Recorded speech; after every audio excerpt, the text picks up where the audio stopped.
नमस्कार मित्रांनो, जय श्रीराम, जय हनुमान. बऱ्याच दिवसानंतर व्हिडिओ बनवतो यूट्यूबवरती आणि आतापर्यंत बऱ्याच इंस्टाग्रामवर रील बनवल्या फिटनेसवरती, फिटनेसच्या टिप्सवरती. पण आज वाटलं की म्हटलं जरा आज मोठा व्हिडिओ बनवू, काही गोष्टी बोलू ती इंस्टाग्रामवरती झाल्यात. आता इंस्टाग्राम सोडून यूट्यूबवरती पण बोलायला पाहिजे असं वाटलं मला. त्या गोष्टी अशा आहेत की काही आपले मित्र, मराठी मित्र, मराठी शब्द याच्यामुळे वापरतो कारण मराठी लोकांमध्ये इंस्टाग्राम किंवा सोशल मीडियावरती व्हिडिओ बनवून टाकण्याची प्रवृत्ती फार कमी आहे. किंवा आपल्या मराठी मुलांमध्ये जॉब करण्याची मेंटॅलिटी सगळ्यात जास्त आहे. म्हणजे त्यांना असं वाटतं की जॉब म्हणजे सगळं आहे आणि जॉबच्या व्यतिरिक्त आपल्याला काहीच ऑप्शन नाही आहे. पण आपल्याकडे सगळ्यात मोठा एक खजिना आहे, ते म्हणजे मराठी मुलाकडं त्याच्या फॅमिली बॅकग्राऊंडमध्ये असते शेती आणि भरपूर काही गोष्टी आहेत त्याच्यामध्ये. पण ते चान्सेस न यूज करता मराठी मुलांना असं वाटतं की बाबा आपल्याला जॉबच करणे, जॉबशिवाय आपल्याकडे काही ऑप्शनच नाही आहे. मग ते जॉब बसात जीव तोडून करतात. आणि सोशल मीडियावर तर सध्याला जर का पाहायला गेलं तर खूप त्याच्यावरती ग्रोथ आहे. आणि सोशल मीडियावरती जरी आपण कंटेंट क्रिएशन चालू केलं, जर का तुम्हाला फिटनेसची आवड असेल तर फिटनेसबद्दल करू शकता किंवा ॲज अ स्टार्टिंग तुम्ही व्लॉगिंगपासून करू शकता. व्लॉगिंगमध्ये तुम्ही फक्त तुमची जी डेली रुटीन आहे वगैरे ते जरी व्हिडिओ बनवून टाकला तरी पण तुम्हाला यूट्यूबवरती एक चांगली ग्रोथ मिळायला लागेल आणि एक प्लॅन बी तुमच्याकडे राहील. ज्यांना बिझनेस करणं शक्य नाही आहे त्यांच्याकडे हा ऑप्शन असू शकतो. पण होतं काय माहिती आहे का, जर का आपण जरी चालू केलं, कोणत्या मराठी मुलांनी जरी हिंमत जरी केली, तरी पण आपलेच लोक पाय खेचायला मागं राहतात. आता जॉबमध्ये पण जे जॉब करतात त्यांना पण माहितीच असेल की जे मुलं जॉब करतायत त्यामध्ये जे पॉलिटिक्स राहतं ते दुसरं कोण नाही करत, आपलेच पोरं करतात. आपले पोरंच म्हणजे जी एक टीम आहे त्या टीममध्ये जे मुलं आहेत, मराठी मुलं स्पेसिफिकली एकामेकाचे पाय खेचतात. समोरचा जर का त्याची ग्रोथ होतीये, तो जर का काही नवीन शिकायला प्रयत्न करतोय तर त्याचा पाय खेचला जातो आणि त्याला कसं मागं ओढता येईल, त्याला आपली ग्रोथ नाही झाली तरी चालती पण त्याची ग्रोथ नाही झाली पाहिजे अशा पद्धतीने एक मेंटॅलिटी झाली आहे. तर मित्रांनो, तसं न करताय ना, एक जॉब फक्त आपल्या एक सिक्युअर लेवल म्हणूनच ठेवा आणि दुसरा एक प्लॅन बी शोधायचा प्रयत्न करा. जॉब म्हणजे लाईफमध्ये सगळं काही आहे असं नाही आहे. पहिले होतं आपल्या वडिलांच्या आजोबांच्या काळामध्ये, जे जॉब म्हणजे भरपूर अवेलेबिलिटी होती, गव्हर्नमेंट जॉब पण सहज भेटला जायचा. पण आता जर का पाहायला गेलं तर आता तसं राहिलेलं नाही. आता प्रत्येक सेक्टरमध्ये काही ना काहीतरी स्पर्धा आहे. जर का तुम्ही UPSC जरी करायचं म्हटलं तरी पण स्पर्धा आहे. जॉब जरी शोधायचं म्हणलं, इंटरव्ह्यू जरी द्यायची म्हणलं तरी एका इंटरव्ह्यूमध्ये कोणाला जॉब लागणार नाही. म्हणजे एक जर का जागा निघली तर 15-15 हजार फॉर्म जर निघायला लागलेत गव्हर्नमेंट नोकरीमध्ये. तर या हिशोबाने पाहायला गेलं तर सोशल मीडियाची गोष्ट आहे, कंटेंट क्रिएशनची गोष्ट आहे, तुम्ही कशातही करा, यामध्ये भरपूर स्कोप आहे आपल्याला. तर विचार करा याच्याबद्दल तुम्ही. आणि मेन म्हणजे मराठी मुलांना एक सांगायचं आहे मला की एकामेकाचे पाय नका खेचू.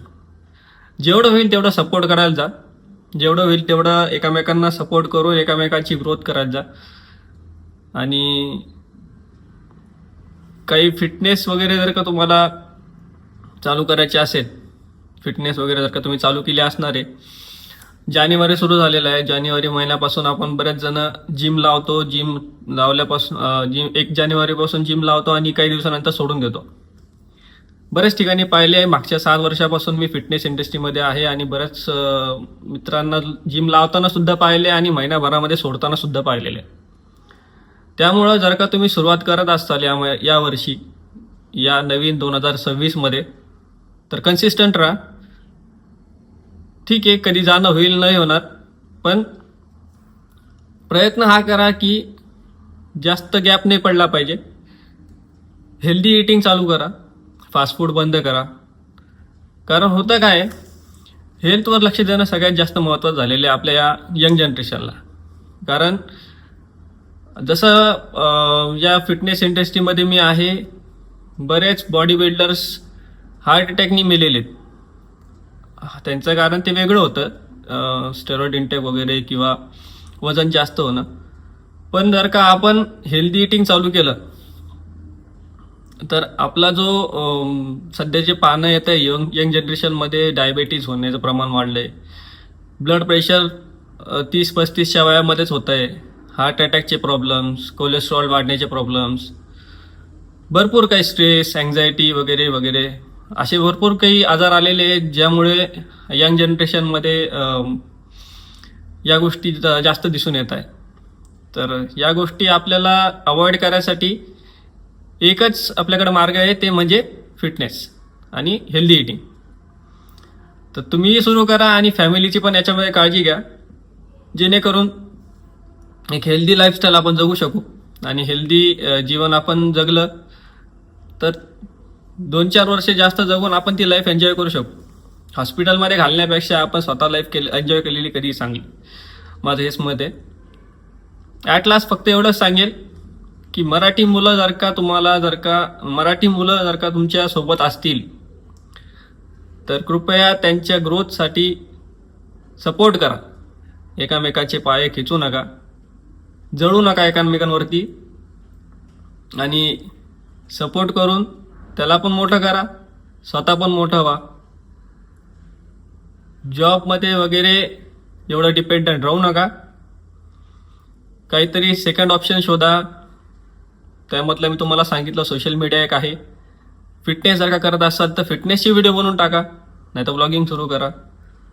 आणि थर्ड ऑप्शन, जर तुमच्याकडे काही ऑप्शन असेल बिझनेससाठी तर बिझनेस चालू करा. असं म्हणत नाही की जॉब सोडून द्या. जॉब करता करता जर का बिझनेस तुम्हाला डेव्हलप होत असेल तर करा. आणि सोशल मीडिया पण, त्याच्यावरती पण व्हिडिओ करणं चालू करून टाका. कारण या सोशल मीडियावरती तुम्ही व्हिडिओ करून टाकसाल, ह्याच्यावरती तुम्हाला स्पर्धा नाही आहे, कॉम्पिटिशन नाही आहे. कारण प्रत्येक जणाकडे मोबाईल आहे आणि प्रत्येक जण डाटा कन्झ्युम करतो. प्रत्येक जण आता इंस्टाग्रामवर रील्स स्क्रोल करतो, इंस्टाग्रामवरती व्हिडिओ बनवून टाकतो. आणि कन्झम्पशन एवढं आहे की आपल्या सगळ्यांनी जरी व्हिडिओ बनवून टाकले तरी ते सगळे कन्झ्युम करतील व्हिडिओ. स्क्रोलिंग चालूच असते. इंस्टाग्राम झालं, यूट्यूब झालं. तर मित्रांनो, याच्यावर विचार करा आणि सपोर्ट करा आपल्या या चॅनलला, सबस्क्राईब करा.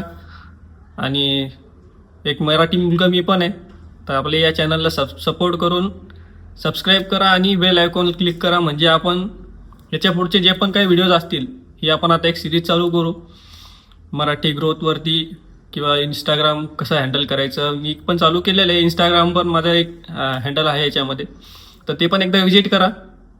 आणि या चॅनलला सबस्क्राईब केल्याशिवाय जाऊ नका. धन्यवाद. भेटू पुढच्या व्हिडिओमध्ये.